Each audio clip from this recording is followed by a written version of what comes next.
Hello, good morning, dear friends.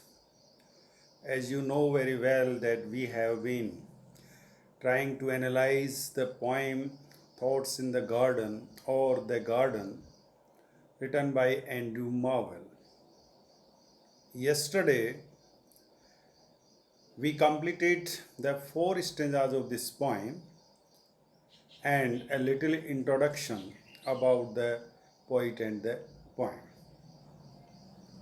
Today we shall analyze the remaining five stanzas of this poem. So, for my introduction is concerned, I am Dr. D.D. Gupta, Associate Professor in Government College, Banswara. So, let's go. The next stanza of today, that is stanza 5. Up to now, we have seen that the poet is appreciating the life of the garden.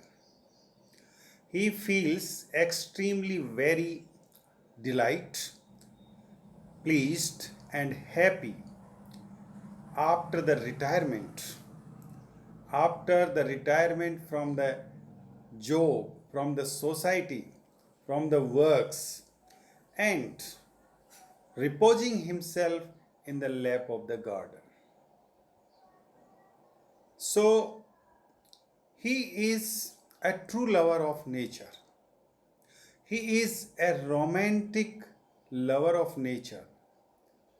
He seeks enjoyments, sensual enjoyments also in the lap of the nature through the garden. So,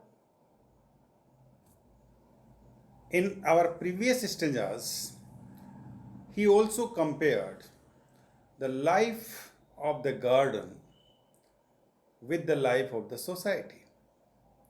In the society, we are always burdened. In the society, there is hustling and bustling. We have no peace at all in the society. But here, the garden is the symbol of innocence, quietness, as well as the solitudeness. Absolutely away from the society, which is a root, as the poet has called it. So now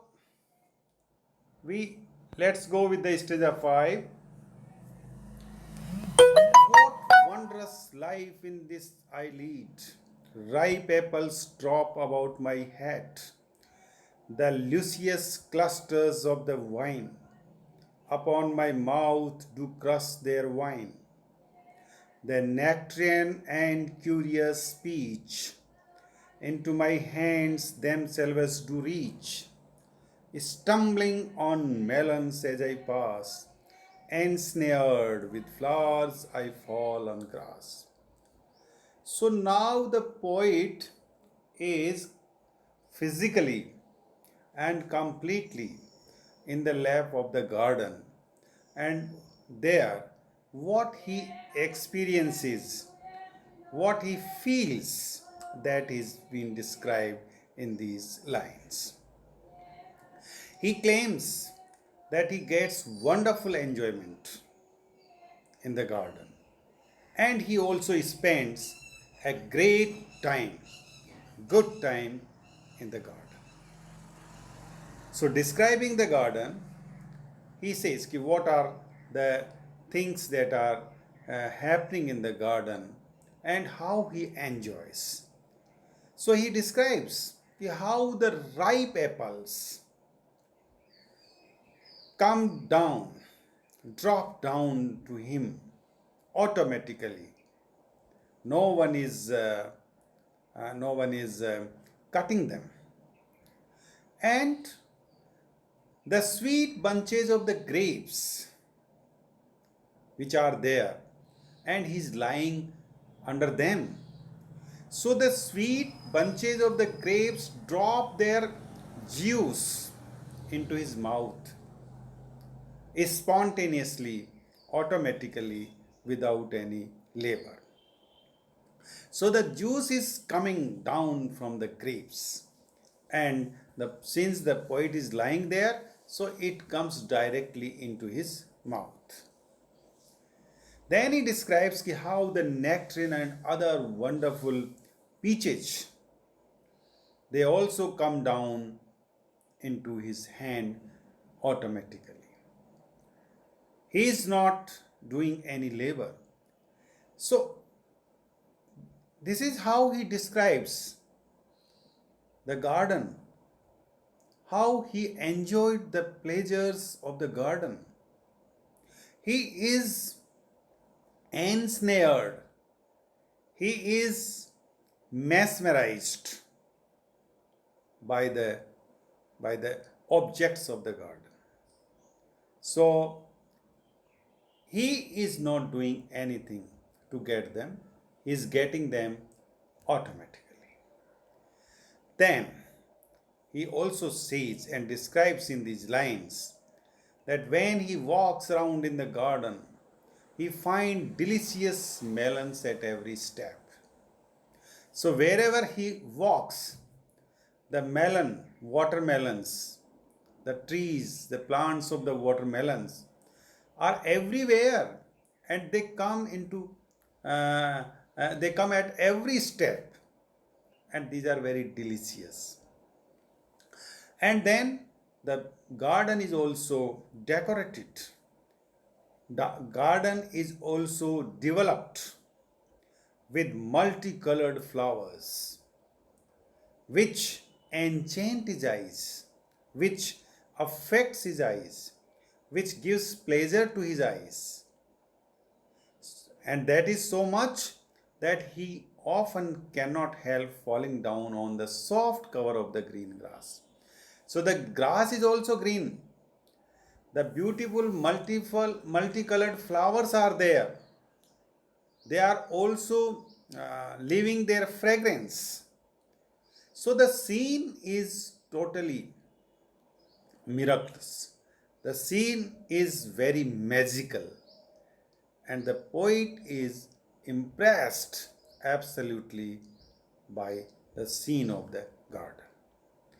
And then he finds the life in the garden, which is quite carefree and enjoyable.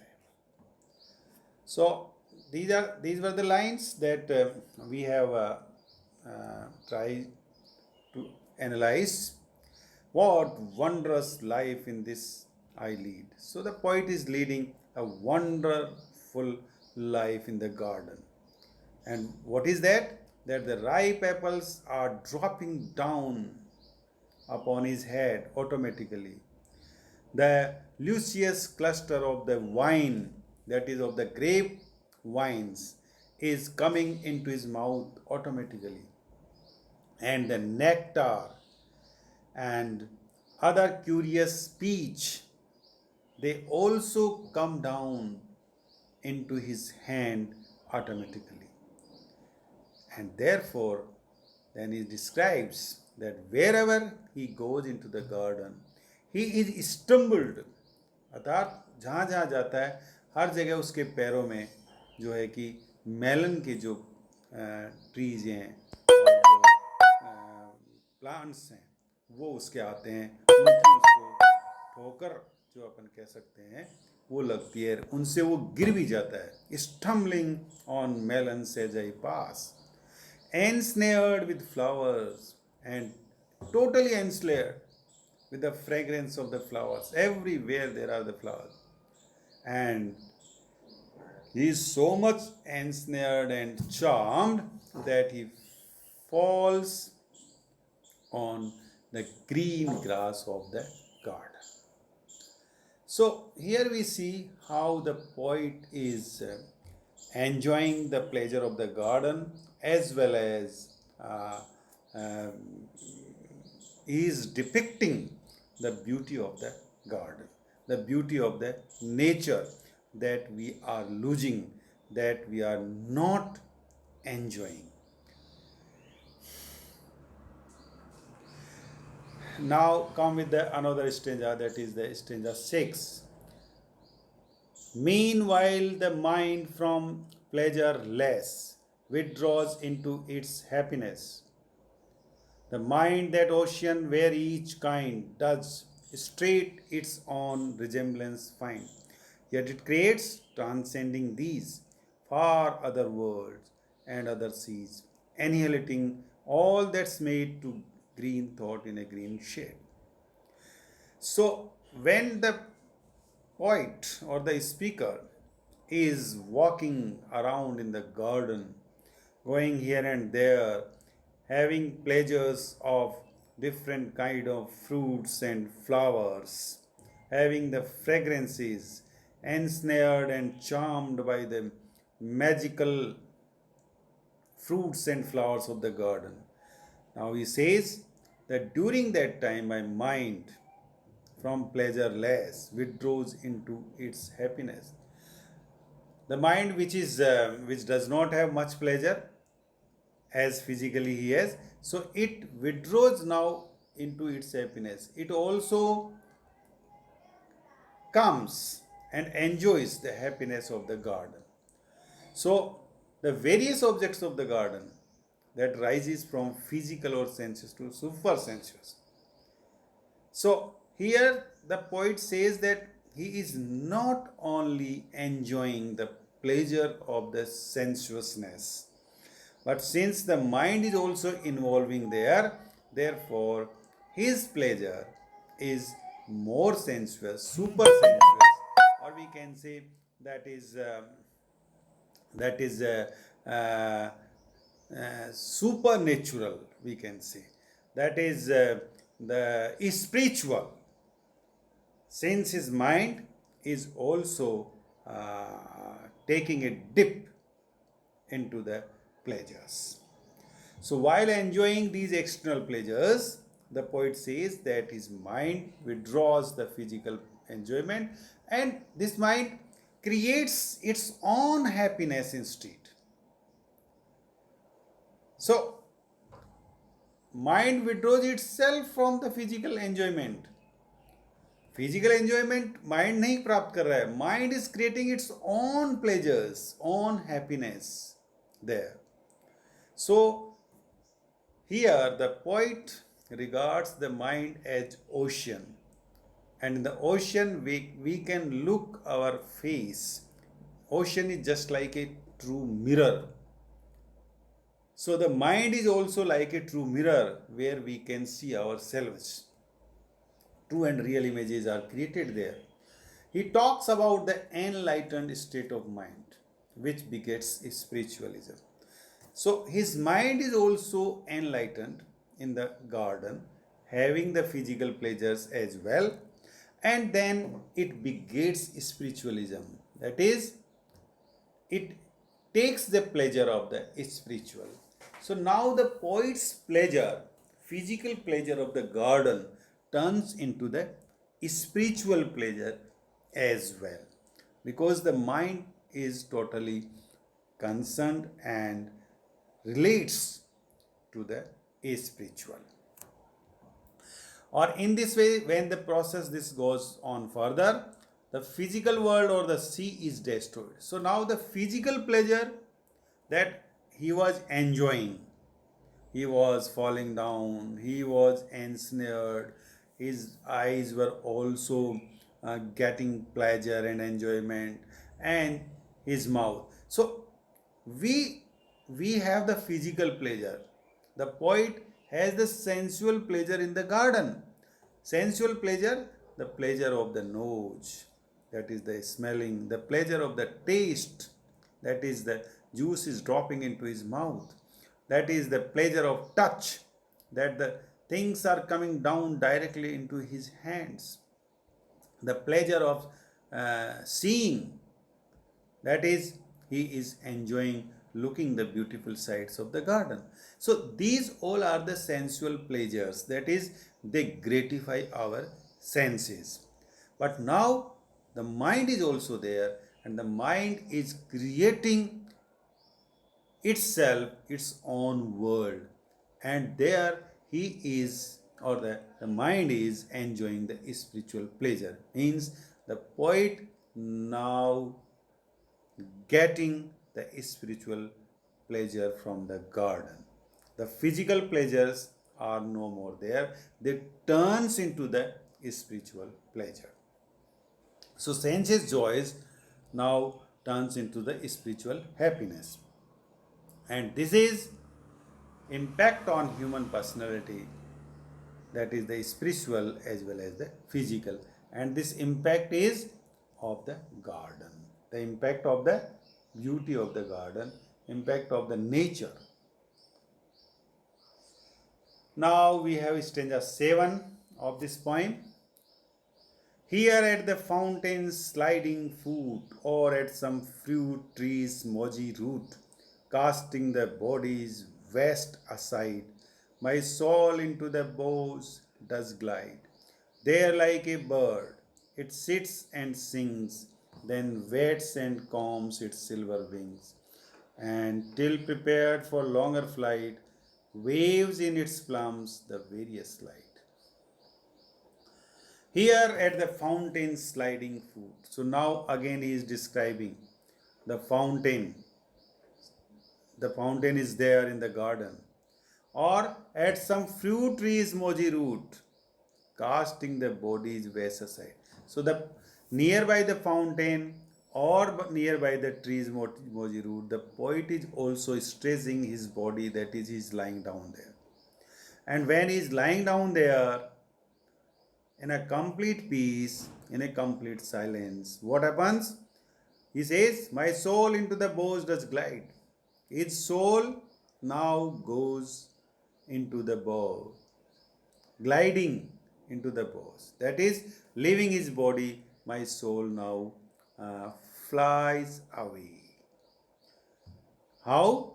Just like a bird. As the bird flies, in the same way, the poet's soul is also glides and flies.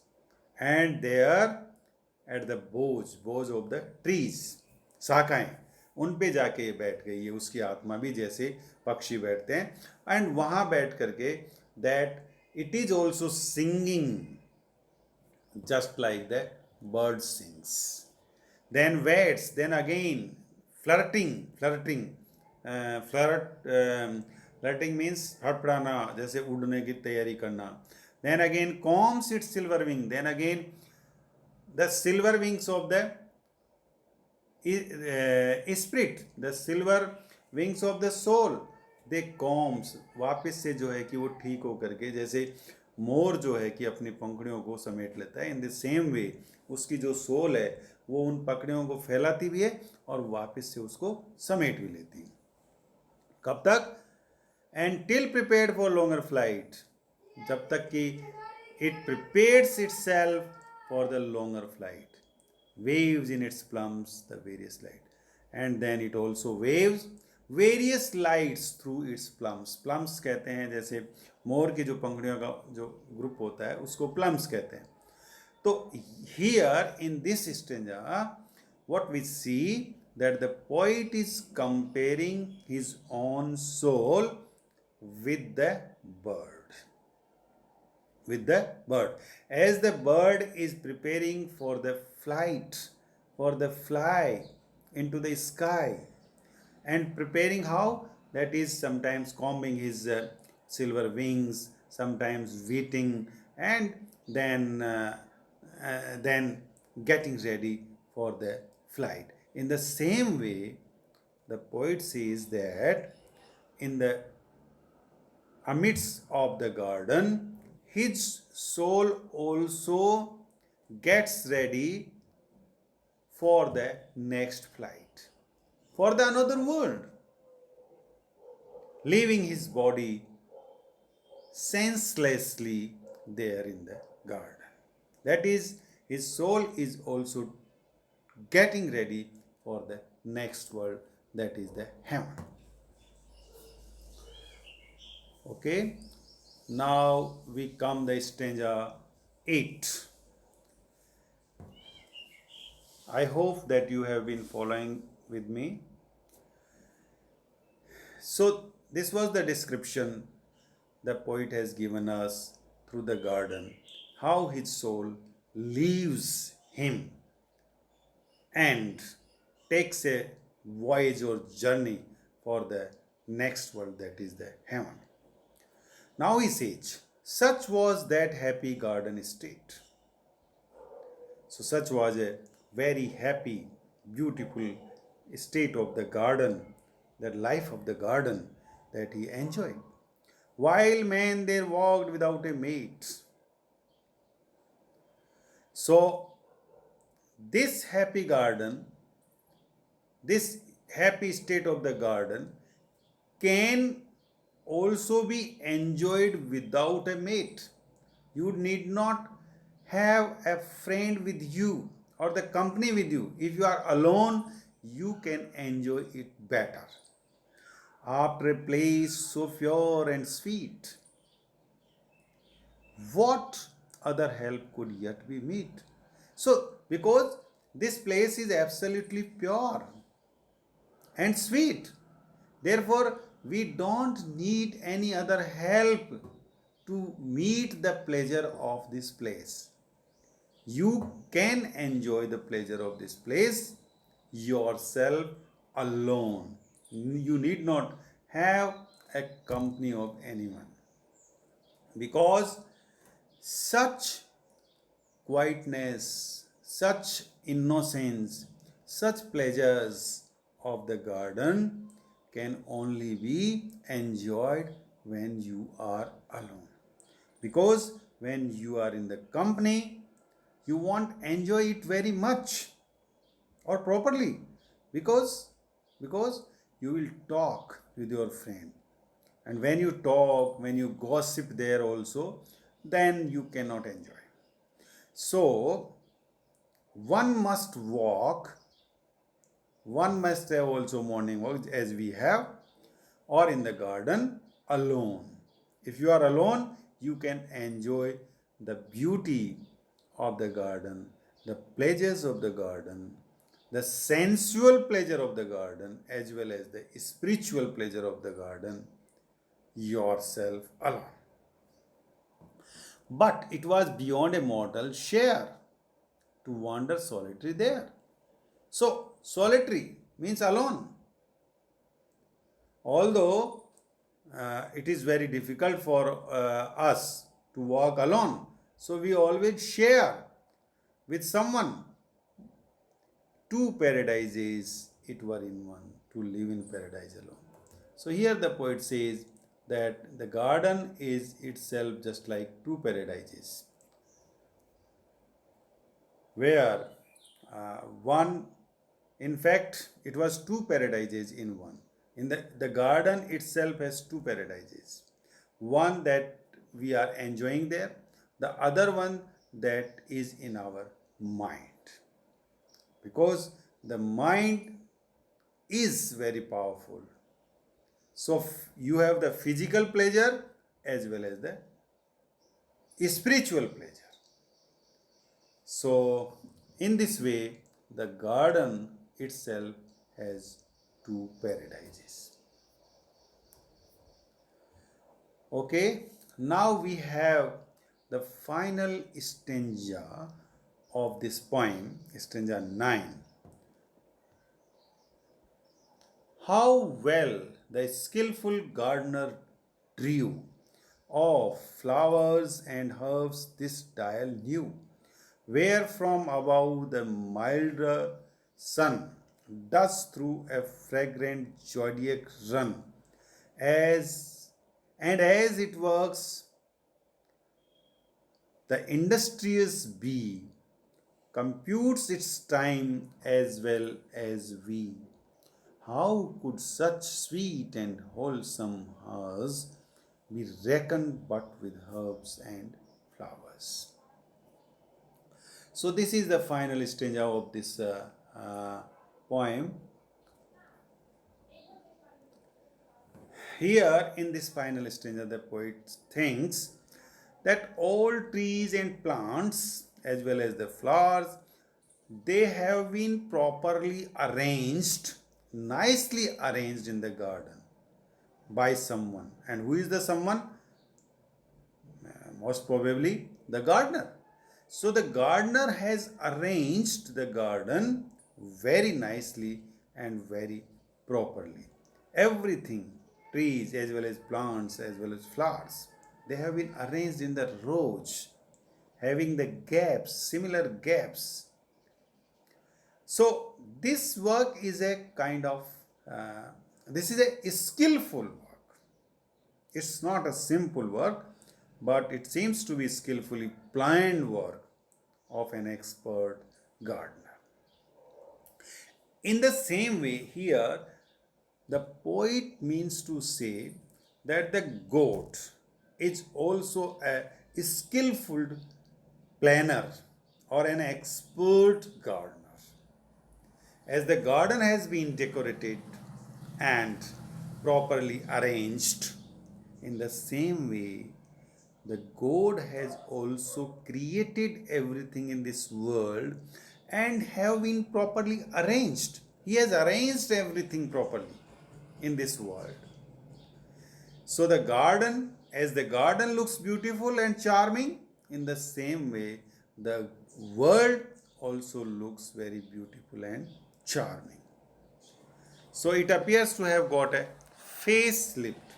So here the poet imagines that even the sun is under the direct influence of the garden, because the sun is moving there and we can calculate the time with the moving of the sun.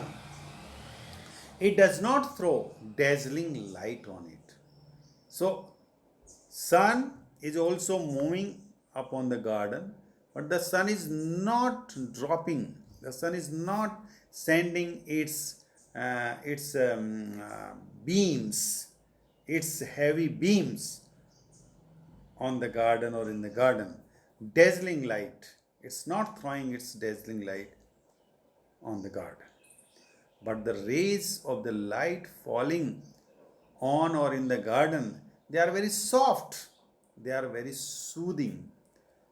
तो चूंकि garden में हम जाते हैं, अगर तेज़ रोशनी, तेज़ light है, गर्मी है, तो भी हमें वहाँ बहुत सूदिंग मिलती है, हमें आराम मिलता है, क्योंकि it is the trees, the flowers, or the atmosphere of the garden that gives us soothing and softness and protects us from the heavy beams and heat of the sun. Besides this also, the sun enjoys the beauty and sweet aroma of the garden. So this is the hyperbole. The poet means to say that the sun is also enjoying the beauty of the garden when he is moving, when the sun is making its course of time. So in the solitude of the garden, the hard working bee, and bees are also there. The garden is solitude, loneliness is there, but bees are working there, and we know bees are very hard workers. They collect the honey. So the poet keep the account of the time only with the help of the sun. So as the bees calculate the time with the help of the sun, in the same way the poet also keeps the account of time only with the help of the sun. पहले जो लोग होते थे वो सूर्य के आधार पे ही समय को पहचान जाते कि इस समय अब 9 बजने वाले हैं, 10 बजने वाले हैं, सूर्य उदय होने वाला है, सूर्य छिपने वाला है. तो ये जो कोर्स ऑफ सन है उसी के आधार पर आज भी scientifically the time has been calculated, time is calculated with the help of the sun. So such was the sweet and pleasant time that the poet spent in the midst of plants and flowers of the garden. And he enjoyed a lot. So dear students, this is what we have tried to analyze the poem written by Andrew Marvell, The Thoughts in the Garden. In brief, we can say that the poet is very much impressed by the beauty of the garden, sensual beauty as well as the spiritual beauty. The poet wants to enjoy the lap of the garden. And we know that he is a romantic poet, he is a great lover of nature. So you can enjoy this poem as well as you can also prepare a critical appreciation of this poem, giving certain things, that is about the little introduction of the poet and then of the poem, and then you can give a short summary of the poem, and in the last you can analyze certain things, that the imagery, there is a great use of imagery in this poem. The poet depicts the pictures, and these pictures comes before us as lifelike. We feel as if we are also in the same garden. So, dear friends, thank you very much. Till our next lecture, we will meet with another new poem which is prescribed in your syllabus. And just a minute, I tell you which poem we will do tomorrow.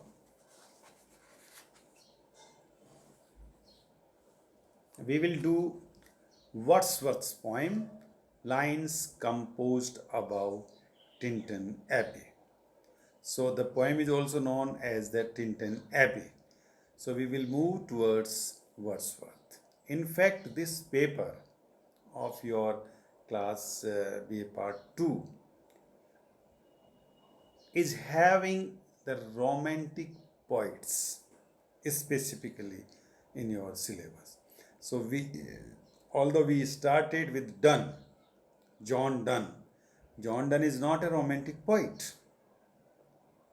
He is the we can say classical poet, we can say, and then we move towards precursors of the romantic, that is Andrew Marvell, and now we shall move towards the romantic poets, and that is with Wordsworth. Thank you very much, dear friends. We will meet tomorrow.